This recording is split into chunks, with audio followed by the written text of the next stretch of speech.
Hello again, everybody, and welcome to our video. It's an exciting time, and no, I don't mean the World Series. It's football playoff time. First game start tonight, and it's amazing that we're already here. Yeah. It's kind of World Series time for these teams. I mean, they know it's if they lose now, they're done. So it's an exciting time, and we got some teams in there like Eureka for the first time in a while. So that's exciting.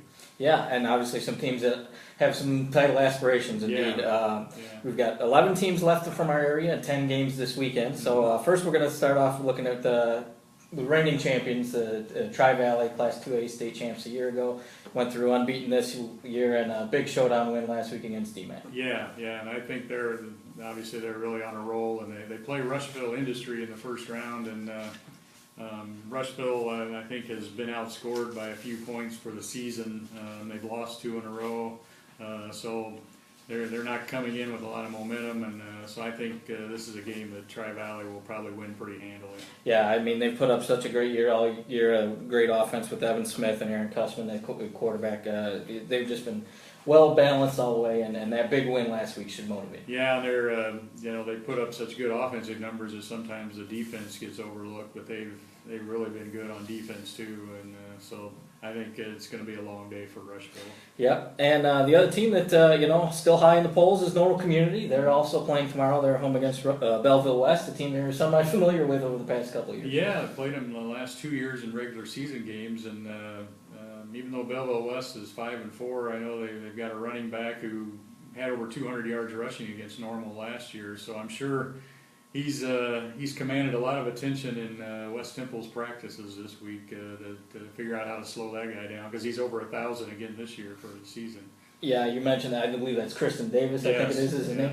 Yeah. The thing is, Belleville West did need to win their final 2 games just to get into the playoffs. So they've kind of had a rocky season. Obviously, Normal has only had the 1 loss this year. So. Yeah, and I think Normal's played pretty well here lately and kind of got some momentum built for the playoffs. So I would expect the Ironmen to take care of business on Saturday. Well, and as we mentioned, it actually starts out tonight. Most of the games are tomorrow, but we do have a pair of games tonight. And the first one to look at is Normal West. They enter hot, winning their final 4 games to get in, but they drew a tough opponent in Sacred Heart Griffin. Yeah, they've got the number 1 ranked team in the state, and 9-0, and I know Sacred Heart Griffin is they're a title contender every year, and this is no different.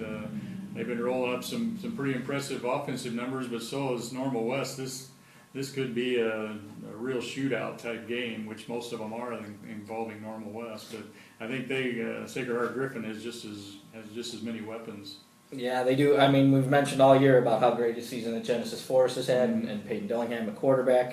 But yeah, I mean, the Cyclones, they've got a former Gridley coach as their coach, and they have an area tie there. But they have their quarterback is Tim Bernessian, I guess it is, and Tremaine Lee. They like you said, they can put up a lot of points, and they're unbeaten for a reason. Yeah, that's right. I think it's one of those games that West might be able to put some points up, but it's just, can you stop Sacred Heart Griffin from doing what they do best, and that's going to be a big challenge. Indeed.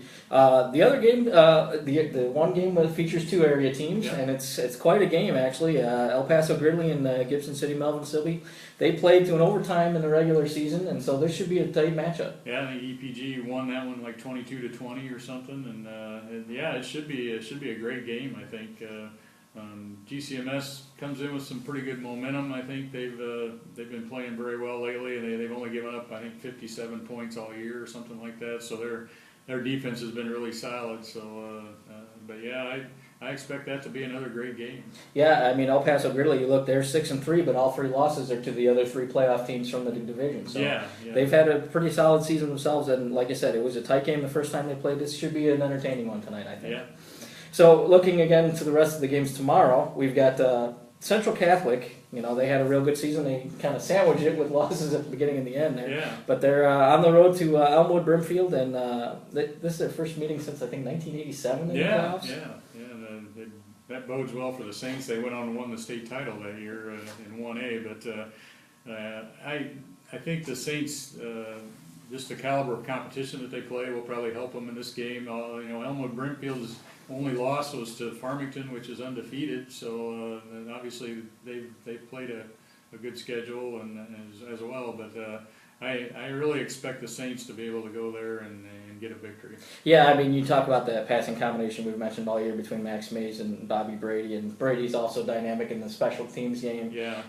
They do have a lot of weapons. I think, once they get their momentum rolling, they're a strong team. But this isn't an easy draw. Yeah, it's not, and in some ways it might have been a good thing for the Saints that they did lose a tough one last week. They kind of refocus and want to come out and show that that's not really who they are, and they can make a deep playoff run. So I think they'll play a pretty inspired game. Yeah. Then so Deer Creek Mackinac, they come in now at 8-1. Their only loss, that tough loss to. Had a little connection issue there, but I think we're back. They didn't get a lot of respect in the polls. They slipped all the way down to 4, even though it was a tight game against an unbeaten foe. Yeah. I was kind of surprised that they slipped a little bit, but I mean, obviously there's a couple other teams who probably remain undefeated and they moved ahead of them. But yeah, I think DMAC will take care of business in this game. That was such a good game last week against Tri-Valley, and they know that they're right there with Tri-Valley in terms of talent and everything else, and nothing they would like better than to meet them again in the state championship game. So that's obviously a long way off for both of them. But I think with the way the DMAC can run the ball, I think they're going to be pretty effective against Orion. Yeah, they have that huge game against Orion, and that had to build their confidence again last week, even though it's a loss. I mean, what a great game it was. Yeah. They're ranked number 4 now, with Jared Reese and Preston Lester and Derek Baker at quarterback, and they're big on defense too. I mean, you have to really like what they've done all season. Orion, they've got a couple of running backs who combined for about 2,000 yards, and but it doesn't seem like anything DMAC is unexperienced. Yeah, I think they'll be able to put some pressure. Maybe I know their quarterback has thrown for quite a few touchdowns too, but I think DMAC will be able to put some pressure on them defensively and maybe create some turnovers. Looking at game here in another 3-game game, Paxton Buckley Loda. They're also coming in 8-1, a pretty strong season for PBL this year, and they're going to be home against Mercer County. So yeah, I like PBL's chances in that one. PBL gave Central Catholic all they wanted last year in I think a second-round game, and their only loss this year is to a state-ranked team, Westville, I believe, early in the season, and that was only by 2 points. So they're very close to being undefeated at this point. And they've had a good passing combination with Dalton Copley at the quarterback, and I believe it's Andrew Zenner. They put up some really good passing and receiving numbers together. And I think they'll, especially it's supposed to be a nice day again tomorrow, I think they'll be able to throw the ball well. They've got a 1,000-yard rusher too. It looks like in Keenan Crabb. Mm-hmm. So that they seem to be on a roll, and I think they've got their sights set high. They kind of get a little under the radar, but I think they have some potential. They're maybe a little underrated, and they could make a pretty good run here. And then we've got 2 other games on Saturday. A little more. Leroy, they're going to be at Kirkland Hiawatha, which is new to me. I hear that's in Illinois. That's my understanding. The Panthers, they were all of the way to the semifinals last year, and they keep. Again, they've kind of been quietly going along. Alex Lamont, big force on the defense and the offense. Trevor Bullington's a good running back, and last year Leroy I think came into the playoffs 6-3, and look what happened. They just took off, and all of a sudden they're in the semifinals. So I don't think they can be. You shouldn't underestimate them. We'll see what they can do. That's obviously a long trip to play in at Kirkland, but I kind of like their chances. I think they've shown that they're capable of some pretty good football. Yeah, I'm looking at the Hiawatha stats now. They started out with a loss to Ottawa Marquette, but have gone 7-1 since then. So they've been on a bit of a run. They've got Braden Watson. I think he's a running back, and he's got over 1,500 all-purpose yards. So they're going to have to keep an eye on him. Sure. He's probably been a big focus in practice for Leroy, and we'll see if they can measure up. And then lastly, we're going to take a look at Muhammad Seymour, and they're going to go to Centralia for their first-round match.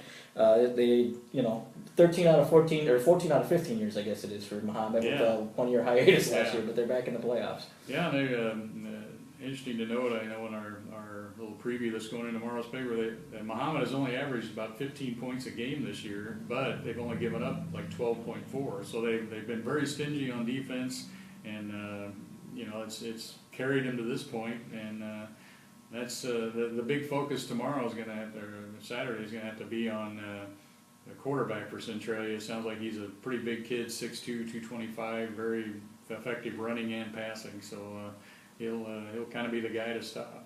Yeah, and Centralia finished up number 6 in their final rankings, I believe, in 5A. So, that's going to do it. Those are all the games we've got, and it'll be, as always, the first round is always a fun round because there's so much it can be unexpected sometimes. That's right. The seedings don't always mean a whole lot. You get some pretty big upsets at times, so it'll be interesting to see how it turns out. Yeah, well, as always, watch us online and in your Saturday and Sunday Pantograph sections for all our coverage of all the games, and we'll be back next week to look at round 2. Thanks always.